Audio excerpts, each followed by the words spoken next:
Welcome to the channel calligraphy by Sadaf Jahan. आज हम जानेंगे लिखना क्यों ज़रूरी है। लिखने के ज़रिए इल्म महफूज किया जाता है ताकि आने वाली नस्लें इससे फ़ायदा उठा सकें। कतब, मज़ामीन और तहकीकी मकाले इल्म को महफूज रखने का बेहतरीन ज़रिया हैं। 3.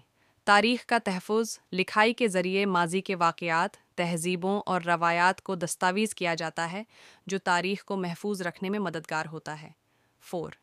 राबते का ज़रिया तहरीर दूसरों तक पैगाम पहुँचाने का मुअस्सिर ज़रिया है। ख़त, ई मेल या दीगर तहरीरी ज़राए के ज़रिए लोग एक दूसरे से जड़े रहते हैं। 5. तख्लीकी सलाहियतों का फ़रूग लिखने से तख्लीकी सलाहियतें परवान चढ़ती हैं। शायरी, कहानियाँ और नावल लिखना एक फ़न है जो इंसान को जज्बाती और फ़िक्री तौर पर मज़बूत बनाता है। 6. ज़हनी तरतीब लिखना ख़यालात को मुनज़्ज़म करने में मदद देता है। जब आप अपने ख़यालात को लिखते हैं तो वो ज़्यादा वाज़ेह और तरतीब में आ जाते हैं। 7.